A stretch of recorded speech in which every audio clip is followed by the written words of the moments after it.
behaves a little bit more, but that's just the way the heavyweight game is. Yeah. But I when I watched it again, I could see why it went to Usyk, but I really do not believe it was by 4 rounds. At the very best, I'd score it 7-5. But I didn't see it 8 rounds to 4 on 116, 112, more like 115, Did you think, 113. Simon, there was something missing from Fury? Didn't seem to have that same eye of the tiger. I try to look at things. I always try to look at what's going on with people. And I remember watching him come in previous fights when he comes in like, Spartans comes in, and he came in against Dillian Whyte in that Wembley clash when he comes in and runs to the ring. Yeah. And when I'm listening to Mariah Carey, I'm thinking there's something amiss here. And then I'm watching him. I wanted to watch him when he looked across the ring just before they started to fight when he did Deontay Wilder in the second fight. There was this absolute burning intensity from Fury and the wild eyes and the maniacal stare. And he tried to put on the maniacal stare, but to me, I looked at it and I thought, ooh. Yeah. He was intense, don't get me wrong, but he didn't have the same intensity I thought that he had against Wilder. Olympic gold medalist, undisputed champion in 2 weight divisions. Is Usyk simply the best there has ever been? No, I think he's the best of this particular generation because he's proven to be such. I mean, it's interesting to see how he behaves. He always behaves with a maximum amount of dignity, but we haven't seen him lose. But my guess would be, if he were to lose, I think he would still behave with the prerequisite level of dignity that seems to evade others. We've seen Fury's outburst before the fight, which I thought was unpalatable, but it goes with the territory sometimes. Yeah. I think the fact that he loses the fight and doesn't see it that way and talks about it, he accepted in the build-up they lost the first fight. Now, for his version of events, he's now won the first fight and won the second fight. Anthony Joshua loses the second fight against Usyk and has a meltdown in the ring. Usyk drives them insane. They can't find a cure to him. They can't find the antidote. He's kryptonite to all of them. But I do think he's beatable. I mean, we're building him up to being this Superman. I do think he's beatable, and I tell you what, as much as my tips are absolutely bloody useless, I wouldn't be surprised, given that Dubois is young and fresh and powerful, because I had a bet on both of those fighters. I put a bet on Fury at 3-1, and I thought I'd go for the knockout, and I thought I'm going to hedge this and put it on Usyk. Yeah. As the fight started, I watched, why am I betting on a knockout? Neither one of these guys are going to knock one another out because they don't have the power, whereas someone like Dubois has the power. So listen, Usyk is brilliant. He's absolutely world class. He's an ambassador. He's an athlete of the highest order. He lives the life that a fighter of his ilk lives, and Fury doesn't. And Fury lives a different life. Yeah. But both of them put on a performance. I didn't think it was the most exciting of fights watching it. I thought it was a very technical fight. Oh, Simon, out there. It wasn't explosive. My God. It was edge of I bet seat it was. stuff. I bet it was. I think Honestly, Usyk start made to sure of finish. that, Jim, didn't he? Because he's... So, that was Simon Jordan's thoughts on the Oleksandr Usyk Tyson Fury rematch. So, let's dissect it, shall we? Let's talk about this. Simon Jordan has been one of Fury's biggest cheerleaders, along with the likes of Gareth A. Davis, for a while now. Simon Jordan, someone added me or tagged me in a post on X where I would assume it was from, maybe it was from last year or the start of this year, I'm not sure, where Jordan was saying that Tyson Fury could beat Joshua and Usyk in the same night. This is obviously before they had their first fight. And following on from the first fight, he originally was saying, it was only a split decision. He did then change and say, no, it was a clear win for Oleksandr Usyk, which it absolutely was. But he was still adamant Fury was going to win this rematch. Adamant. And why, you may ask? Well, as he said, he's British, so that's why I want him to win. Not really adding any kind of real context, in terms of, being able to break it down and, showing clear bias, which I would think, or I thought the whole concept of TalkSport and things like that was you get somewhat of an expert analysis, but an unbiased one. Clearly not. Certainly not with Simon Jordan. This is a man who's never really given Oleksandr Usyk the credit he's deserved. He never really kind of goes and looks into his achievements. When he was asked, is Oleksandr Usyk, the best of all time or one of the best? Straight up no. Stuff like that. Saying in the run-up to this fight that if Tyson Fury loses, well then that basically proves that him and Anthony Joshua were never that good. Not really looking at Oleksandr Usyk and saying, well, hang on a minute, this is a guy who fights everyone in their backyard. I mean, literally everybody. Fights everyone in their backyard. 2-time undisputed champion. Could potentially be a 3-time undisputed champion. 2-time a heavyweight if he goes and fights Daniel Dubois again. But cleaned out cruiserweight. Did it on the road. I talked in a video I did about Usyk yesterday, and I'll just say it again. World level, Krzysztof Glowacki, who I believe at the time, I think was unbeaten WBO champion in Poland. Dubois Machunu, top contender in America. Michael Hunter, top contender, unbeaten at the time in America. Marco Huck, former long reign and cruiserweight champion in Germany. Myris Briedis, undefeated. He was WBC champion, I believe. Undefeated at the time. Beat him in Latvia. Undefeated Murat Gassiev, unified cruiserweight champion. Beat him in Russia.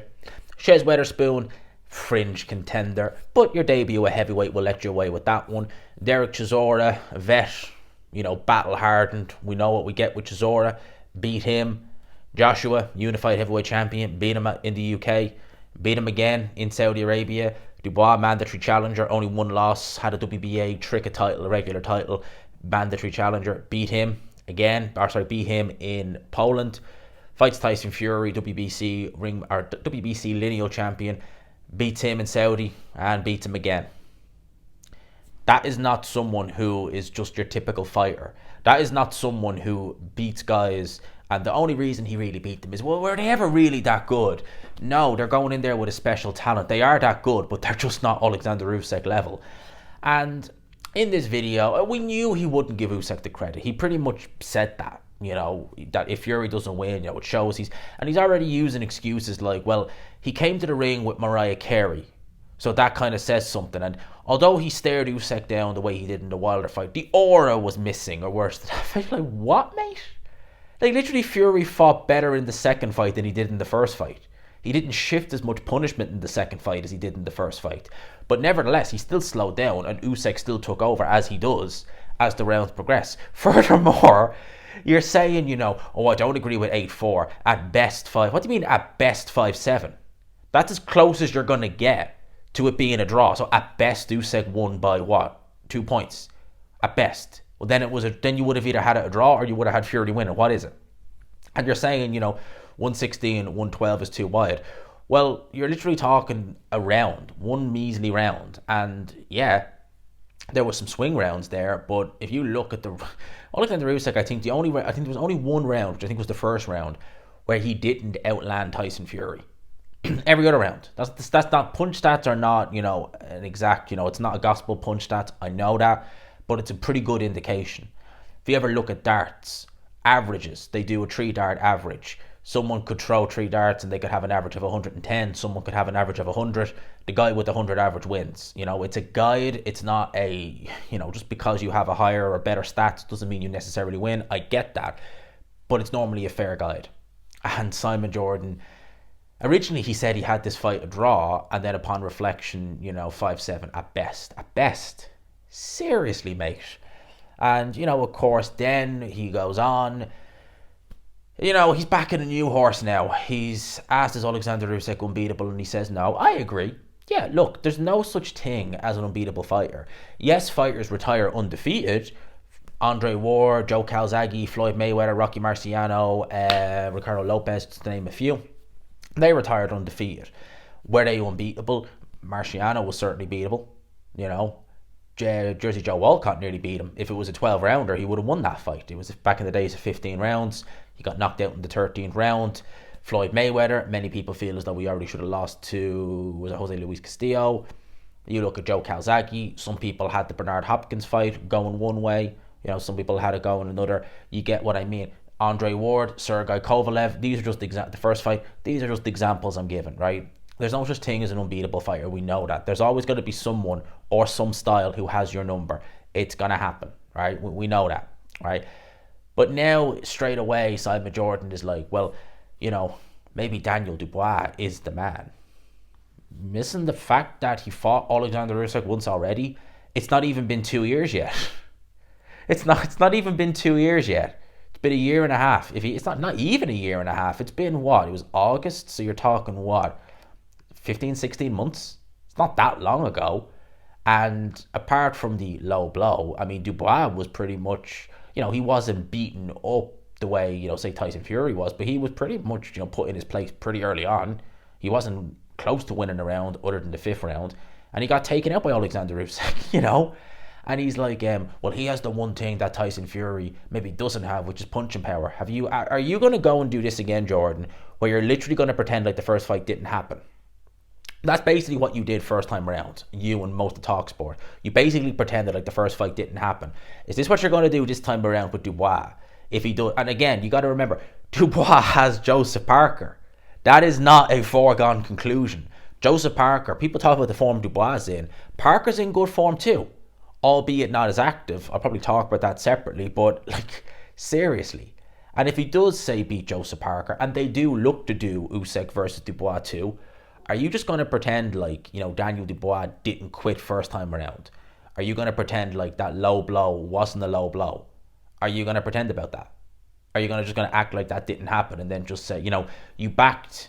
I think he did pick Dubois to beat Joshua. So yeah, broken clock is right twice a day. What is the issue with giving Oleksandr Usyk the credit he deserves? You say, he behaves with dignity, and he's like, well, how would he behave if he loses? What?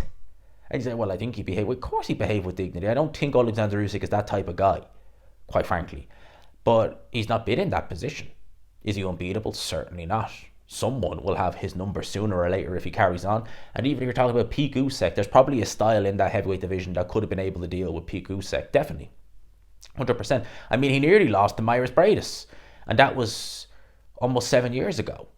He very nearly lost that fight, could have lost that fight. Some people did feel like Myris Bradis did enough to win. Not myself, but it was razor close, So he's definitely not unbeatable, Oleksandr Usyk. But it's mental.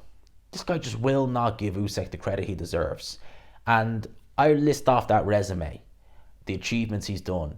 This is a fighter who deserves the utmost praise.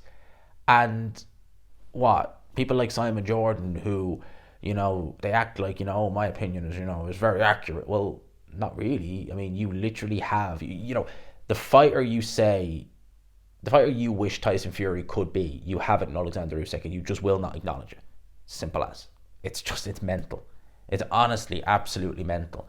I don't understand why he can't just give Oleksandr Usyk his praise. He gives him little snippets of it here and there, but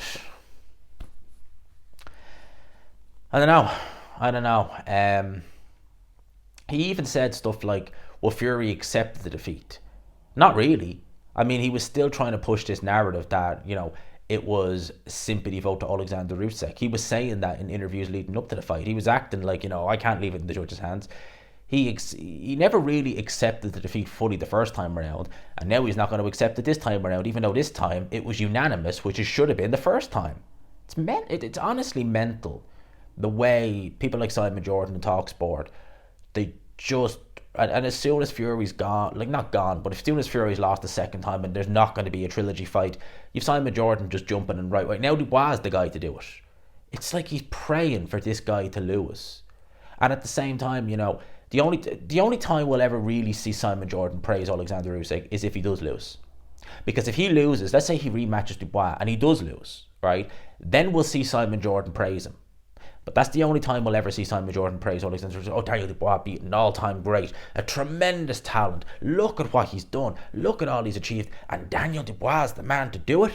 That's the only time you'll ever see him praise Oleksandr Usyk. The rest of the time while he's winning, oh yeah, well he beat and well done, good job. But I felt there was something missing in the stare. He came to the ring with Mariah Carey. It's not what? He came to the ring with Sweet Home Alabama in Belfast. He came to the ring with Return to Mac in Manchester against Sefa Safiri, acting like the ring music has something to do with it. Have you heard what some people use as their ring entrance? Have you ever heard Denis Lebedev? Denis Lebedev comes to the ring in an army attire, the Russian fighter, when he's retired now. Have you ever heard his entrance song? It was not what you would expect a boxer dressed up like that to have, if you ever heard his entrance. Yeah. I mean, clutching at straws now, Simon Jordan. He really is. I'll leave it there. I knew this was going to happen. And I said I'd be there to talk about it. Let me know your thoughts. Hope you enjoyed it. Smash the like button. Hit subscribe. Peace.